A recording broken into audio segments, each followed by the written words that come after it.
And specifically in the lease purchase model, it's been 350 now in the last 2 years, and it gets easier when you get to that volume, because when you're doing right by people, they tell friends, and then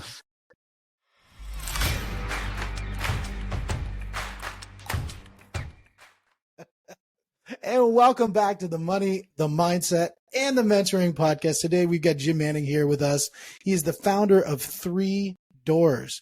Now, I brought a lot of people talking about real estate. We've talked a lot about multifamily. We've talked a lot about syndication. We've talked a lot about funds. But we never talked about a fund that focuses on single family. And furthermore, single family dealing with lease purchases. So this is going to be something totally different, which I'm really excited about, because when we first started chatting, we're like, okay, another conversation around syndication. Cool. There's a lot of people out there and they all have great perspectives. But this seems to me to be fairly unique. I don't know many people are doing what you're doing there, Jim.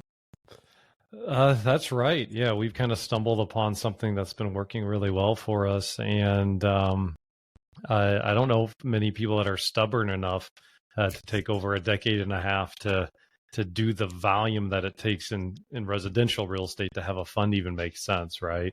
And we've been up in our heyday in 2017 as far as property flips go. We bought and sold over 300 houses in that year alone, and so we really built up a flipping company is where we started, and then we transitioned that over into a fund structure where we're buying and holding on to lease purchase deals over the last.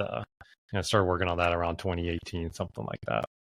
Yeah. Now, lease purchases for people in Canada, we would understand that to be the term called a rent to own, or an RTO. And you talked about the term of lease purchases versus RTO. And I know RTOs get a little bit of a stigma in Canada in the way that they've been done. I think you guys do it from a completely different perspective. And talk to me a little bit about that. Yeah, absolutely. So so here's the deal, guys. Like if two adults enter into a legally binding contract and both parties understand the terms, I don't necessarily have a problem with whatever those two parties agree to, right? Yep. So for example, a lease purchase agreement, I'm just going to use lease purchase agreement, or I'm just going to say lease purchase, but rent to own, they're kind of in the same family. There's nuances and differences, but it doesn't matter for the purpose of this show. But on the lease purchase side, if I have someone say, hey, if I have an investor go to a tenant and say, hey, if you want to buy the home, give me $20,000 before you move in. You have 18 months to execute on the lease purchase contract. If you don't, I'm going to kick you out of the property. If you go into that and both parties understand that agreement, like that's okay in my book. But where it becomes predatorial is if someone says, hey, okay, this contract's $20,000 to enter into my lease purchase agreement. You have 18 months to execute. And I, as the professional, know that the consumer has a 0% chance to execute based on where their credit's at and where their personal situation is. I think that can be predatorial. And where the structure gets into some ickiness is when you have investors trying to take advantage and capture that down payment money, and then knowing full well they're not going to be able to execute on the deal, and then turning around and saying, okay, I'm going to kick them out in 18 months. I'm going to find the next person to give me another 20 grand, and I'm going to rinse and repeat and just churn through people every year and a half. Or whatever the length of the lease purchase agreement is that you give them. That's where it can get kind of sticky and a little bit icky, if you know what I mean. But the sticky and icky doesn't just exist in that environment. Look at real estate agents and mortgage brokers when they're putting people into properties that don't necessarily fit their budget. There's this whole thing called suitability.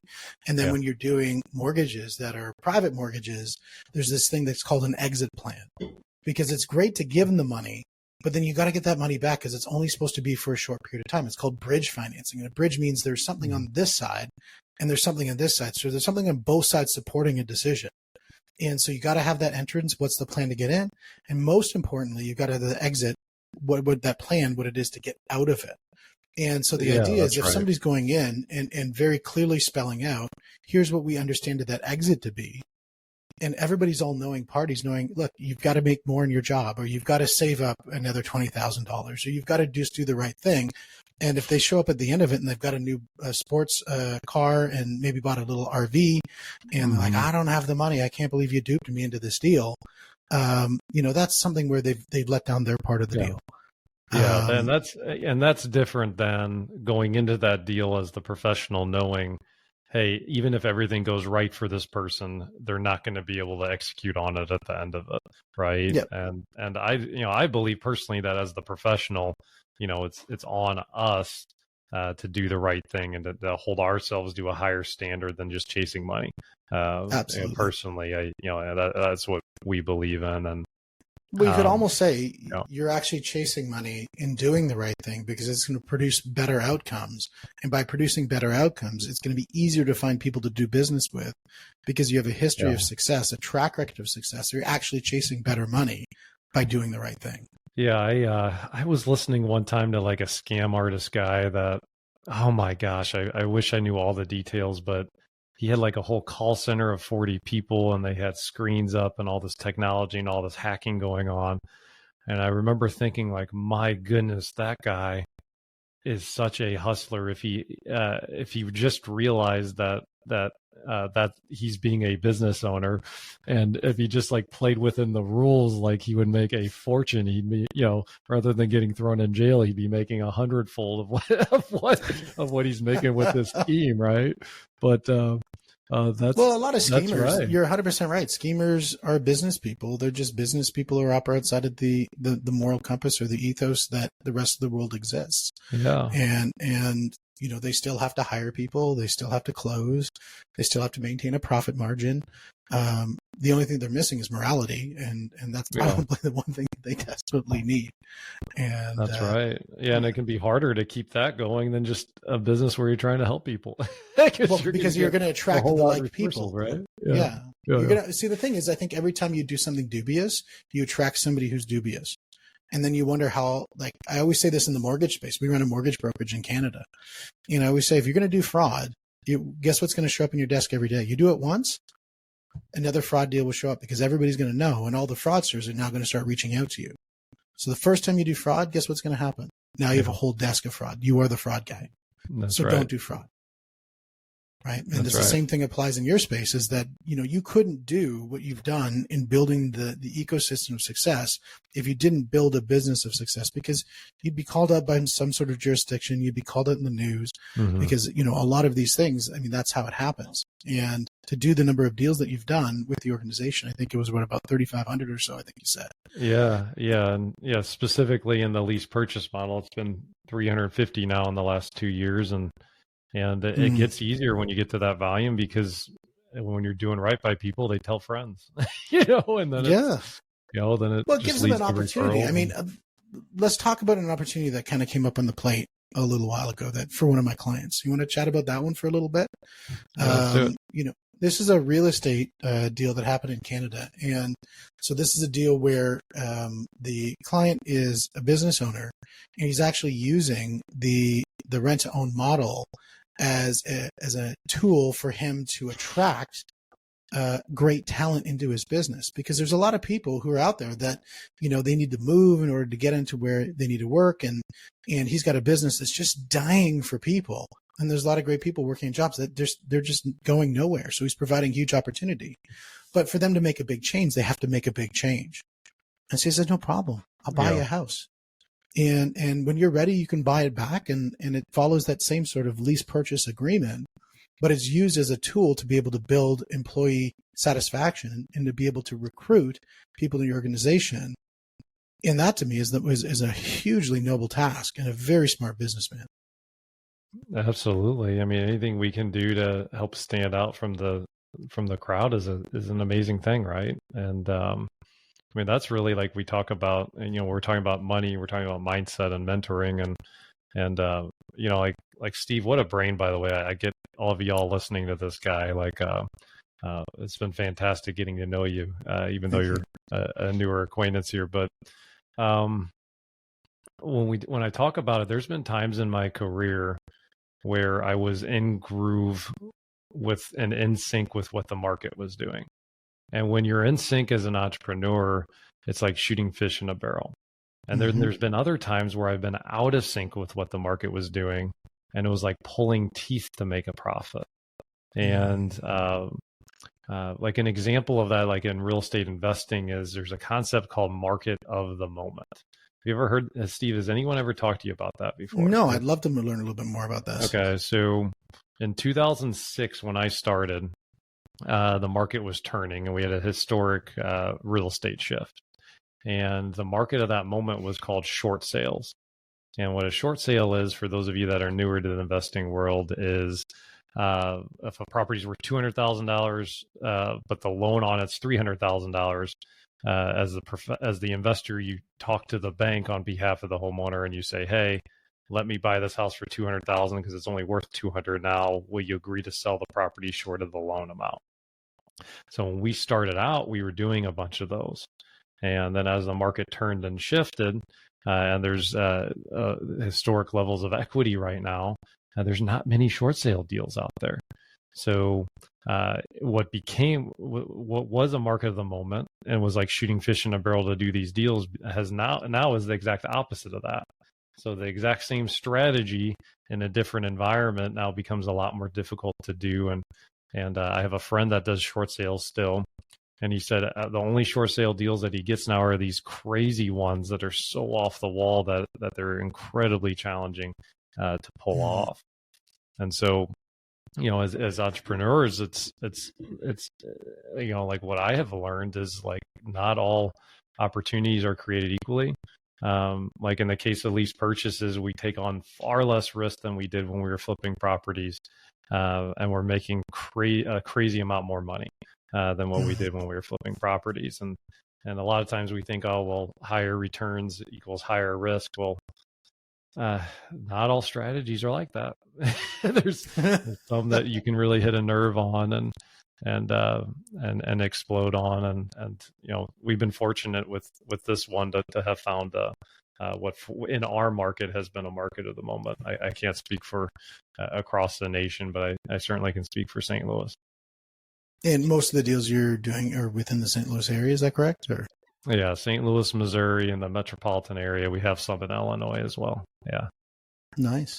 Yeah. Now, I love what you talk about when you talk about being sort of in sync, so with the market and sort of in tune.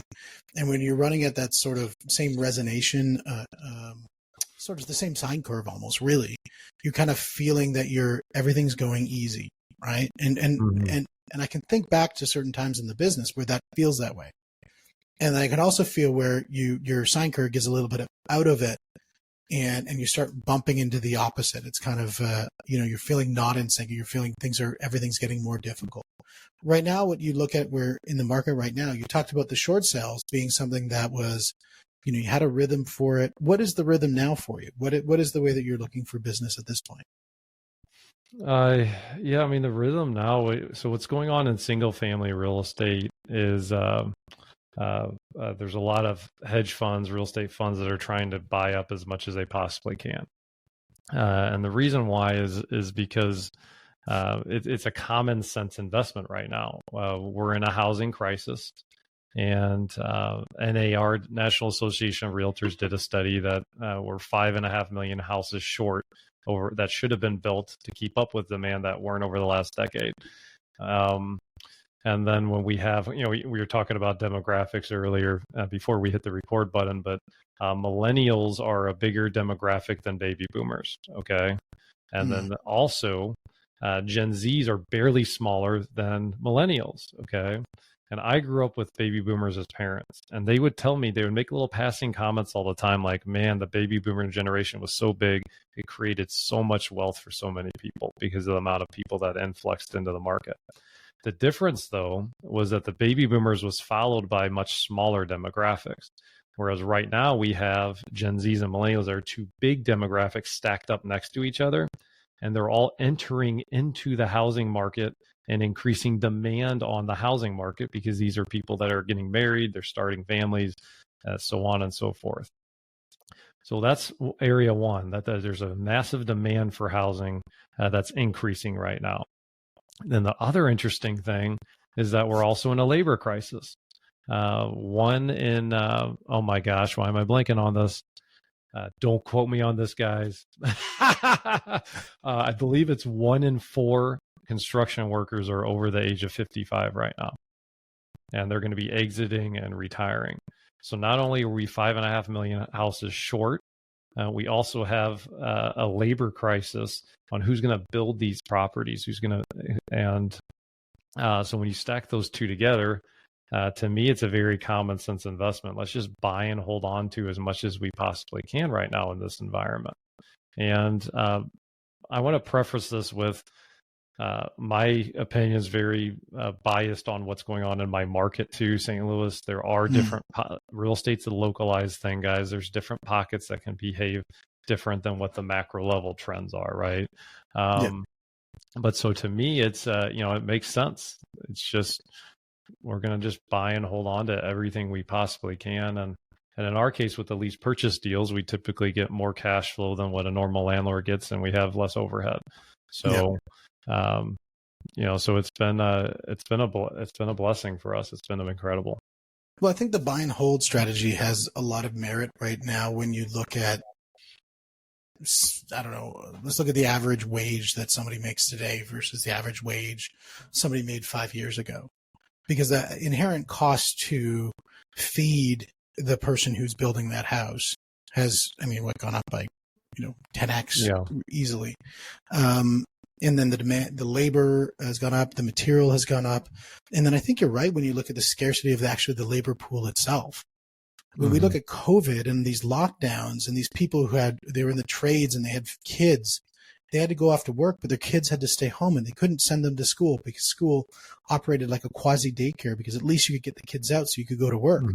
But when that couldn't happen, the education was happening in the home and they couldn't send them out. They started to realize some of the deficits they had in that lifestyle and some of the risks they had. And there was a lot of people who pivoted out of that space and got into the virtual space or a completely, different industry. And then when you look at the Gen Zs coming in and they're living in a very digitized space and they have a very digitized perspective, they don't connect it to the analog world. And so the idea of going out and getting their hands dirty and smacking a hammer or, hitting a drill or any of these things, it just is not congruent with their core values of the way that they believe. So the amount of influx that happening in that space is very low. So, the idea that we're 5 million short, I think we're going to be a heck of a lot more. Yeah. And then, so Harvard did a study on this about Gen Zs and millennials. And there's another 20 million houses that need to get built to keep up with demand. That's to keep this market the same of where it's at through 2038. So it's, I had a local builder here that I'm friends with, Gary's his name. I asked Gary, I said, hey, how are you doing on the new build front? And he said, well, I've been doing this for 40 years. We have 500 employees. We have demand for 1,000 employees without even thinking twice. And I can't find a 501st person to hire. Wow. Yeah. So, when we get into the market of the moment and like shooting fish in the barrel for us, it's been, well, we have this macro environment that's favoring holding on to real estate. And then we have this higher returns and lower risk than what a lot of the other strategies that we've done. We kind of couple those together, and it's just, we've been growing like crazy. It's been a true blessing, and one that I can't take credit for. It's just been a fortunate thing. Yeah, I think with the building side of things, we're seeing a migration in certain areas. Obviously, I think where you are, it's going to be a little bit more difficult given the seasonality. Mm-hmm. But down south, we're seeing a lot of 3D printers showing up to print the houses, to take out some of the labor from that perspective. And a buddy of mine just bought one, and watching the pictures of it just printing, we've got a 3D printer here, and it's just exciting to see it at that scale to be able to print homes. Well, and obviously coming with and there's going to be like Elon probably would come up with a robot to help with construction at some point, or there's going to, in our lifetimes, there'll be solutions. But you just look like, so I grew up with the computer, like I think they started coming out, the personal one, in like 4th grade. Or even a more recent example, like flat screen TVs when they first came out were like $4,000 back in like 2000 or whatever when they came out. And now you can get them for you can get a 50-inch for what, like $200 or whatever it is. They're crazy inexpensive now, right? And that's the same thing. So even if the technology exists to solve a problem, I mean, we might be talking about 20 years before it gets to a scale to where it can be an actual affordable solution for it to make sense instead of, using the ways that we're currently using, right? Yeah. So, well, and the other thing too is when you're building a property, there's certain things that just have to happen on site. And I can't see how you would print those certain changes that might happen. I mean, site conditions dictate a lot of changes that happen, and the computer to adapt to that, it would be very interesting to see how that happens. And then there's certain assembly that has to happen on site, which will require people as well. So I think the idea that you could 3D print all the wires in a house and all the insulation, well, that would be really cool. I think we definitely are far, far away from that. Well, yeah, and then you have the legal thing too, like, okay, it hasn't been proven yet. So what happens if the wires get printed wrong and someone dies? I mean, so all of this just takes decades, to flush out and to figure out. And meanwhile, I'm just going to buy and hold on to some real estate and enjoy the ride. Absolutely. Well, if you're doing what the big investment houses are doing in buying up real estate, you're sort of following what the big guys are doing in the sense of, buying up as much as possible. And that's what they're doing, and that's what you're doing. You're just sort of on the shoulders of greats and making the same decisions at scale. And I think that is interesting. Yeah, and they have a lot of data analysts that are looking at the numbers. They're not idiots, they're hiring Harvard grads to look at all this stuff, right? And what I just shared with you guys was why. I don't think a lot of people have taken the time like I have. I've spent a lot of time researching this to figure out, well, why are they doing it? What are the numbers? What numbers are they seeing? And to just put it in more simple terms, it's really simple, guys. There's a lot of buyers, not that many houses, Yeah. Now with the fund, when did you get the fund set up? When did you get that started? Yeah, so we started it. So we did not have equity partners for the first 15 plus years of doing this. So we were right around, I had a conversation with a family member, and he basically said, "Hey, I'm afraid of running out of money before I die." And, that was just an awful feeling. It took my breath away to think about someone that was close to me, that I love, that was in his 70s and in that uncertain standpoint or in that uncertain position. And I asked him, I said, well, what's going on? Cause I know you guys saved your money. I get that you're not upper class, but upper middle class, made good money. You're self-made millionaires. What's going on? And he said, well, if I live to be 90, I'm okay. If I live to be 100, I think I'm going to run out of money because I did what the financial industry taught me to do. I saved my money. I put it in index funds and stock market.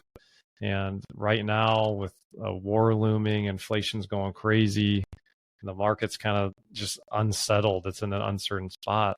I have no idea. And I really want to go to this trip in Europe that my wife and I have been planning for a decade. And I don't think I can afford it. And that just absolutely broke my heart, because it's wait, you are, you have a nest egg over $1 million and you're too afraid to go to a trip in Europe. And if we think about it, how we've thought about retirement in many ways is backwards. We don't know how many days we're going to live on this earth, right? And what the financial industry will tell you is hey, you need $10 million to have the lifestyle you want, or $5 million in your nest egg. Well, that's great if we knew to the day when we were going to pass away. But we don't know health-wise. Are we going to have to get into an assisted living situation a decade earlier than we thought we were? We don't have any idea on that. And why do we work, guys? We work because we have monthly expenses and we need income to cover those monthly expenses. Mm-hmm. And so as I'm thinking through this, I'm well, at the time I was 36. I just turned 40. And I was well, I've been blessed. I've been a real estate investor since I was 23 years old. And I already own enough real estate that generates me passive income. I don't have this worry, and I'm half the age of this person, and I've so then I started thinking about it. I'm like, okay, well, we have this amazing investment opportunity with what's going on in the market. And we have people like my friend that really shouldn't be a landlord. he doesn't have the professional skills to do it. Yeah. And I have this team that can kind of do all of it. Well, why not just marry the two and take a bigger percentage of the a bigger percentage of the market than what I can do on my own. So so that's why we opened up and started bringing on equity partners, even though we had done over 3,000 deals on our own before that point. Was the market opportunity, and then helping people, like helping provide a good solid investment for someone's net worth, and helping create an opportunity for passive income that actually is passive, not something that sounds passive and feels passive, and then you invest in it and realize, wow, this kind of sucks. I have to be a landlord. Do I need to call what plumber am I going to call, or do I need to go plunge this toilet when the tenant calls me? And the two greatest words ever used in real estate are passive income and generational wealth. And if you go to a conference, you probably hear those 500 times. Yeah. And I can tell you, owning a bunch of duplexes and a bunch of other properties, there's nothing passive about that. And so here's the caveat, though, is like Steve's 100% right. And there are still ways to do it passively. Like, it's true and it's a lie at the same time. The truth behind what Steve said, or the truth behind passive income, is just because there's work that needs to be done doesn't mean you have to do the work. Yep. Someone else can do the work. And really, how we got our start. And guys, I know it sounds like, oh man, 3,500 deals. He's done all these deals. And for those of you that are just really more on the starting out phase, don't judge yourself based on the big numbers that are happening now. Like, we have a company of over 30 people and all that now. But when I was just starting out, I only did one deal in my first 18 months. So to put that into perspective, many of y'all listening in had a quicker start than I did. But oh my gosh, my ADD is taking over, Steve. Tell me, I had a point. About, I think when you look at your fund structure, and I think it'll lead into this, is the idea of the active participant and the passive participant. That's right. So, okay. Thank you, Steve. Appreciate you, brother. My brain can move faster than my mouth sometimes, and then I get into these ADD forgetfulness. But so then what we did, and I didn't realize what we were even doing at the time, but what we did was we were doing property flips, and we had individuals lending us money to be able to do the flips. And we were self-funding repair money, and we were just getting 100% of the purchase price. And we were stuck at we started doing one at a time, and then we saved up money and started doing three at a time. But we were stuck. And then finally the light bulb went off, and we said, well, why don't we just ask our private lenders, and why don't we ask these individuals, like, can you just lend us 100% of everything, the fix-up and the repairs? Or I'm sorry, the purchase price and the fix-up cost.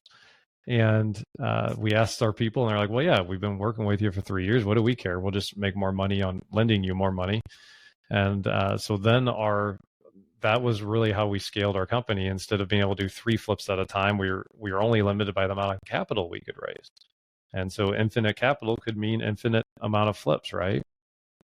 And so what I didn't realize at the time was that we had stumbled on the best partnership structure in real estate that I've ever found. And that's real estate partnerships work incredibly well when you have a hustle partner and a money partner. You have one party that says, I have money, I don't have time, you do everything. And at the time, we were just hustle partners. We were able to do all of the work and deliver on what our promised returns were, and it helped us grow. And then over the course of the years, I was like, and I started doing the math on what some of our money partners were making. I'm like, whoa, they made as much money as I did. Oh, they are financially free. They're doing very well with the amount of money they have with us and generating those returns, right?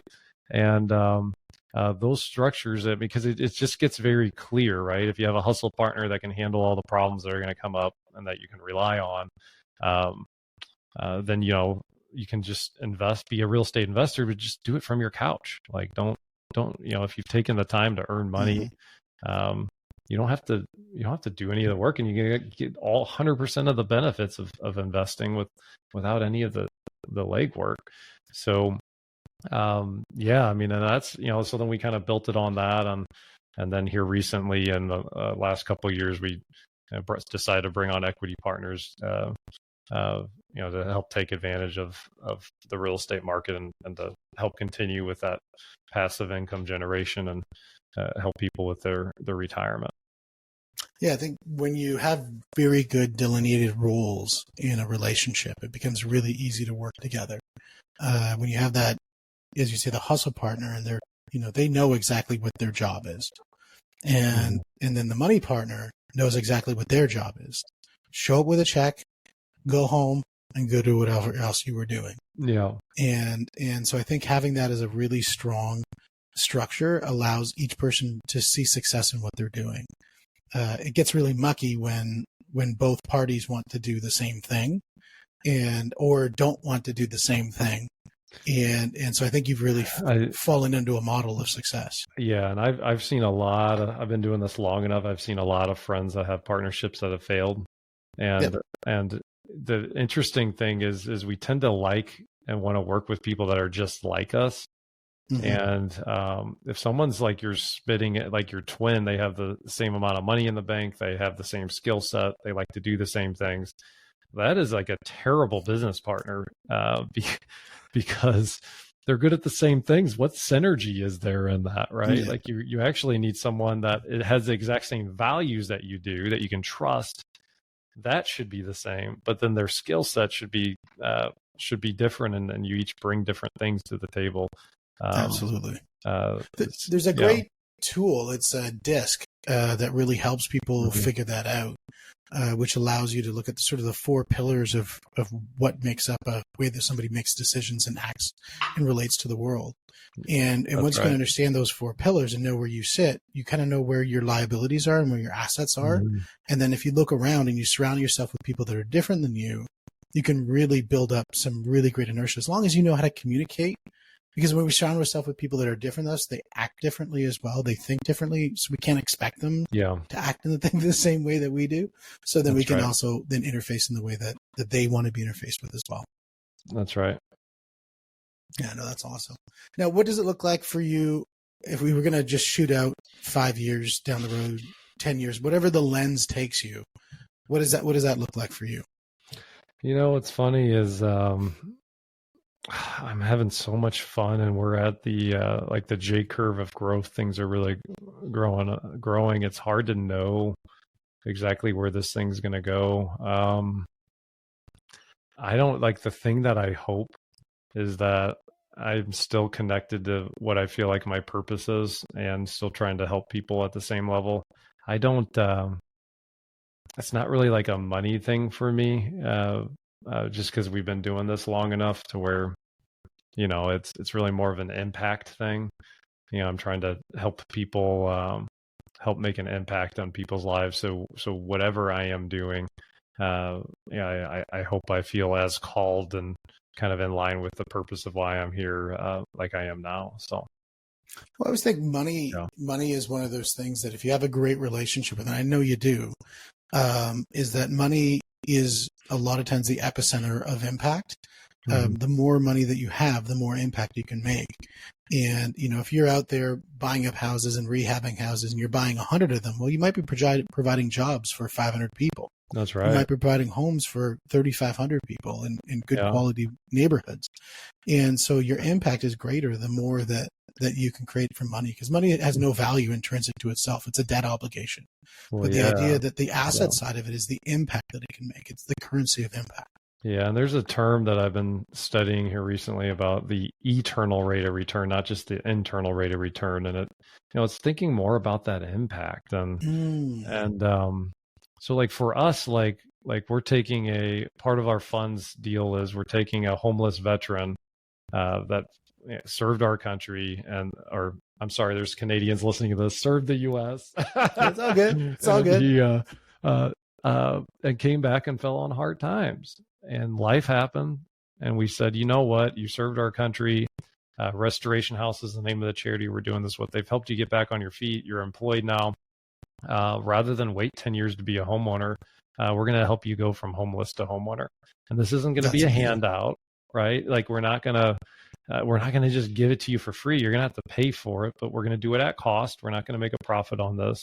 And we're going to help you hopefully, circumvent and change your next generation and the generations after it, and speed up your family tree by a few generations. And so we're looking to make that impact. And when you think about money and the influence it can have, I've never thought about this, but think about like a lot of the great movements, and like a lot of them have started with just a small group of people that have made investments. So Christopher Columbus, right? Can you imagine what would have happened if a different country gave him money? Yeah. You're talking about the landscape of what he discovered and the languages that are spoken would be completely different. And it started with just a group of investors that said, hey, the world's not square, it's round. What? Okay, yes. Make me some money. Okay, I'll hear some money. Go out and do it, man. But then the influence that small group had with the language and who ended up settling where and everything like that, it all started with a group of investors. And I think we undervalue that and underemphasize what can be done on the impact front. And that's kind of the evolution as far as an investor goes, and kind of where I'm at. And just trying to really do good by people, and not only make quality internal rate of returns, but help with our eternal rate of return too, and drive an impact for our communities. And that, I think, is where you're going to create true legacy value. I mean, at the end of the day, it's not about the sports car that's in your driveway. It's about the impact that you make in the world. And I think that what you're doing with the hand up, not the hand out, I think that's a beautiful model for success, to be able to integrate, people who need help into the world, into a new future for themselves, and really promote a greater society. That's right. Yeah, that's right. Well, Jim, like when we're looking at reaching out to you, I know you've got the Passive Wealth show that you've got at your podcast, a great show, and looking forward to be on your show. And then you've got the 3doors.com as the ways to reach out to you. So if they're an investor, they reach out to you. Yeah, absolutely. So so the Passive Wealth show, what it's really about is how do you think as a investor that wants to make a return and not do any of the work? How do you invest into real estate through other people? And if you go to the Passive Wealth show, I have free courses out there. Like, I spent enough time to charge like $5,000 for this course, but I'm calling it Passive Profits. It's available for free on the website if you want to sign up to it. And basically, like, how do you identify different risk profiles, like key person risk, and apartment complexes compared to single family real estate, and what are some of the terms? Like, there's going to be terms like private placement memorandums and things like that if we can sharpen our skill set as a passive investor, that'll be really beneficial. And you can access, and if you want to talk to myself or the team, we're happy to do that too, and be a resource for you. SEC rules and regs, like, we're not. You really need to, on these private investments, you really need to have a relationship with people, before you kind of get into what the returns are and all of that. So, we have some, right now at the time of this recording, we have some availability, but, we already have 130 partners, and it's been going really well. So we may not, depending on when you're listening to this, we may or may not have something available, but yeah, reach out if you're looking to learn more about passive investing. And if you have a curiosity around the lease purchase deals as well, my business partner, Jason Courtney, if you want to just go to our website and just fill out a web form there saying, hey, I want to learn more about that. I can connect you with Jason, and he's got some information on the lease purchase deals if you want to actively do those as well. We'd be happy to be a resource for you on that front too. So would real estate agents do a good job in reaching out to you then? Because it'd be great if they're in your neighborhood to find out a little bit more about this. Yeah, we're here to help. I shared one. So let me end on this, and this is how I think about things. I did one deal in my first 18 months because I had to be my ego. My ego held me back. I had to be the guy that had the answer. I grew up in school thinking, oh, well, it's all about me and me getting that A and filling out the bubbles right on the piece of paper. And when that translated into the real world, I was too afraid to go to a meetup and say, hey, I'm brand new. I don't know what I'm doing. Will somebody help me? Like, because I wanted to go to that meetup, like already knowing Jim Manning's here. I already know what I'm talking about. And I put $1,000 into my first course and I read it. And then I bought another course for another $1,000. And the problem is I was just learning and I wasn't asking people questions. I wasn't actually doing anything. So that by the time I was done with the second course, I had already forgotten all of the first course, right? And I started doing deals when I started reaching out to other people and asking them questions. And I've had a lot of people pull me up along the way.